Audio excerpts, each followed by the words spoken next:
O apelido e o jeito podem até ser engraçados. A gente faz o tirica aí para estar divertindo a criança, que enquanto existir um palhaço na face da vida, sempre vai existir um sorriso no rosto de uma criança. É uma coisa fantástica. Mas quando vai para as ruas como mototaxista, a história é outra. Em 2010, de 1º de fevereiro, também outro carro também, que era a obrigação dele parar, não parou. Quando você coloca um passageiro na sua garupa, você tem que ter muita atenção, muita cautela para você estar levando o seu cliente com segurança. Apesar da seriedade no trabalho, Silvino não conseguiu escapar das estatísticas de trânsito. Com 38 anos, ele está na faixa etária mais vulnerável a acidentes com motos, segundo o levantamento divulgado pelo Ministério da Saúde. Ainda de acordo com a pesquisa, o número de motociclistas acidentados no Brasil aumentou 95% entre 2008 e 2011. E aqui em Goiás, a situação não é nada diferente.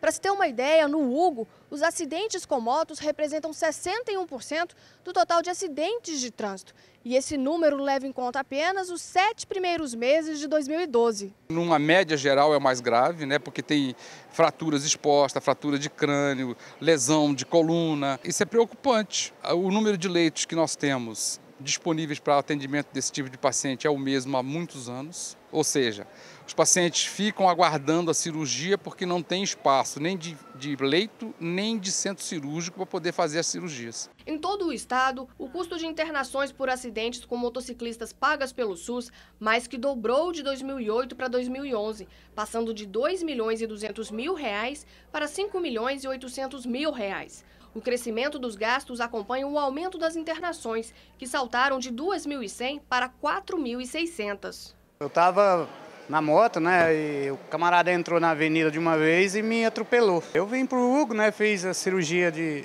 fratura, né, exposta, depois ganhei alta e logo em seguida eu tive que voltar, depois de 30 dias, para fazer debridação, que necrosou o pé. E estou aqui até hoje, com 71 dias. Os dados do Detran de Goiás também confirmam o crescimento de acidentes envolvendo motociclistas.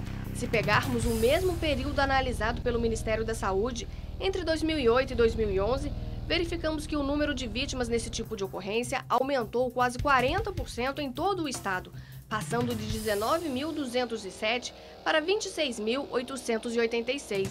Algumas causas que levam exatamente a essa questão dos acidentes.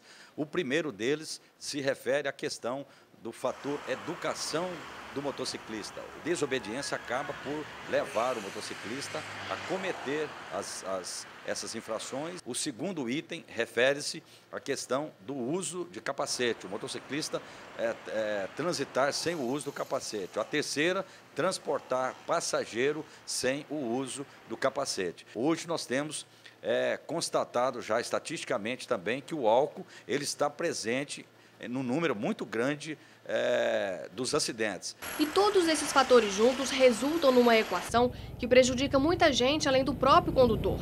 Thaís, aos 15 anos, estava na garupa da moto do namorado quando sofreu um acidente. Hoje, aos 19, a jovem tenta apagar da memória um trauma que deixou sequelas permanentes. Ela não tem mais o movimento das pernas, mas jogo de cintura é o que não falta em Thaís. Além de estudar, ela trabalha num call center e sonha com o futuro.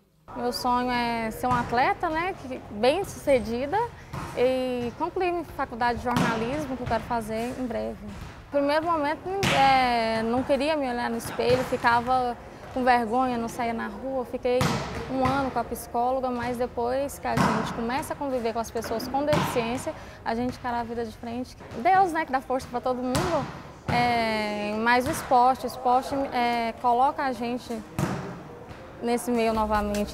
Uns com bom humor, outros com paciência ou ainda perseverança, mas todos sobreviventes. Eles conseguiram driblar a morte e enfrentaram um cenário em que infrações como esta são tão comuns. Hoje, podem dizer que aprenderam a conduzir suas vidas de uma outra maneira.